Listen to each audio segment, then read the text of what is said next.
Hello everybody, Jake here and welcome to the hobby. We got a fun video for you guys today because we are talking about emergent behavior and how it's impacting the market of Pokemon 151. If you've been sleeping under a rock for the past couple of days, English 151 products and singles have been climbing through the roof, and we're talking about incredible price spikes here. Prices where Pokemon cards are doubling or tripling over the course of just a couple of days. I think the Charizard EX was going for around $100, and now by the time this video airs, it might be going for well over $200 for the exact same card. So what I'm calling this is emergent behavior, where everyone out there, individual collectors, are doing decisions that are for the benefit of their own good, right? As an individual, you think it's sensible right now to pick up a Charizard EX, but you're not alone. There's many other people that you never discuss or talk this through with are all saying, you know what, now is a good time to pick up a Charizard EX.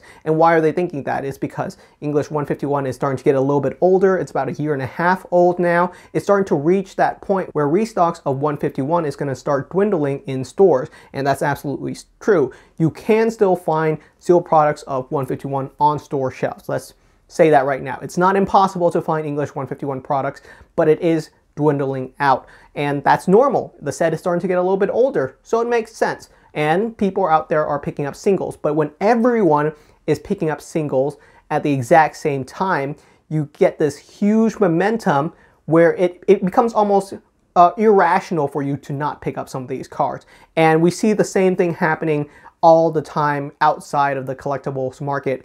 A great example that happened recently is, of course, with the toilet paper scares of the COVID era. Well, you and I both know toilet paper isn't actually that scarce. It'll probably be restocked regardless whether COVID happens or not.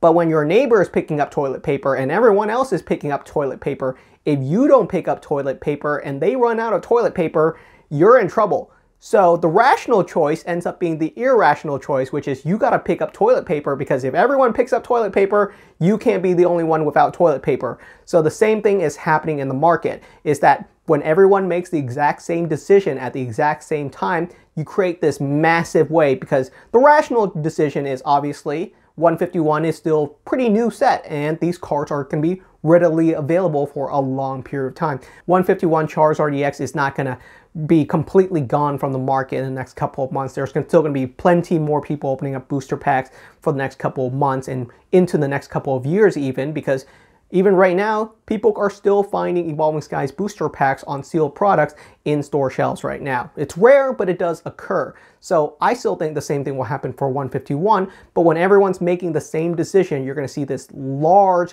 spike in the price, because you cannot be the only one without a Charizard EX. Or can you? Well, I just made the conscious decision to sell my PSA 10 Charizard EX. I pulled one a couple of months ago, got it graded, so really cool looking card, gorgeous card, and I sold it recently. And when I say recently, I mean I literally sold it like yesterday, and I sold the card for $660. Now, why did I sell the card? Well, because if a card doubles in price, it's usually a good sign for me to say, sweet, I can sell the card and get a bunch more cool cards for my collection. Now, I didn't sell the card and pocket the cash. I literally turned around and picked up some other really cool cards with the sale immediately. And I picked up a complete Japanese base set of 151 PSA 10 for the exact same price as just the English Charizard. So I was able to get the Japanese Charmander, Japanese Charmeleon, Charizard, Bulbasaur, Squirtle, Venusaur, Blastoise, the whole entire complete 9-card set for the exact same price as the English 151 card. So in my personal opinion, I think I'd made a great rational choice. But that's going to be up to the individual. Every person out there who had a Charizard EX or a Blastoise EX inside of their collection and they saw the card double or triple in value over the past couple of days is probably thinking the exact same way. Do they want to offload the card now and do something with that money where they're just enhancing their collection? To me, having that complete Japanese set is significantly better than having just the English Charizard. So to me, that decision was rational. I do believe the prices on English 151 will cool down. We see this all the time in the market. This is not a new phenomena. We see it all the time. We saw it 6 months ago with alt art cards, where every single alt art card started spiking up in value. People were picking up Golurk V for $30 to $40 a card when it was going for, you know, $9 a card just a month ago, and then prices started to cool down again, and people start thinking $40 for Golurk V, that shouldn't be worth that much. I could probably pick one up for $10, $20.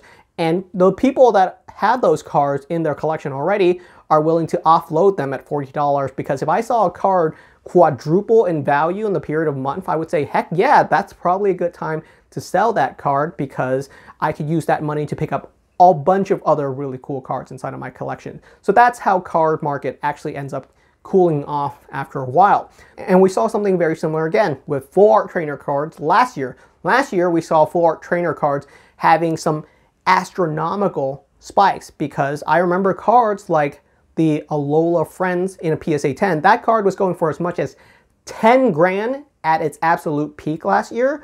And right now you could pick up this exact same card for $3,000 to $4,000. So a significant decline from the massive spike it saw last year. And it just depends. It just depends on the market, but be rational.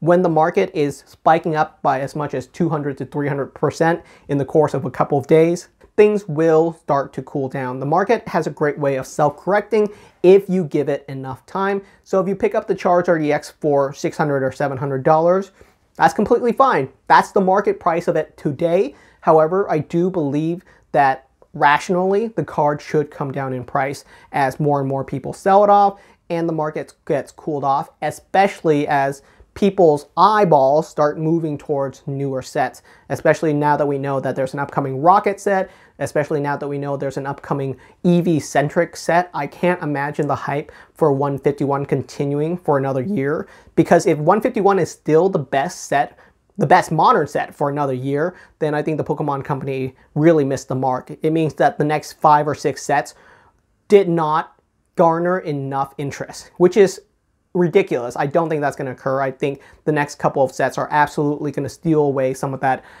energy from 151. So if you have 151 inside of your collection, fantastic. You got a ton of value right now. If you picked up some of these cards, that's cool too. It just means that you really value those cards immediately.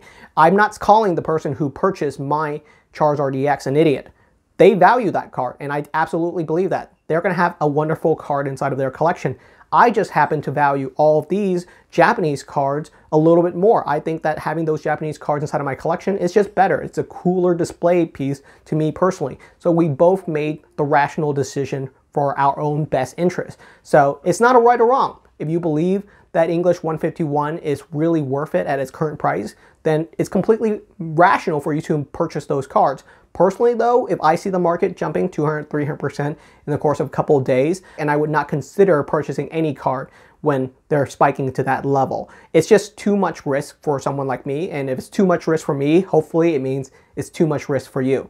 So hopefully that's been insightful. Let me know what your thoughts are. Do you think the current demand for 151 is truly there? Because for me, like I said, it's clearly a case of emergent behavior. A bunch of people didn't get together and all say, let's all hype up 151 together. They all purchased the cards and made the decision on their own, but as a whole entire wave, it makes a big impact. Hopefully that makes sense. Let me know what your thoughts are. I'll see you guys next time.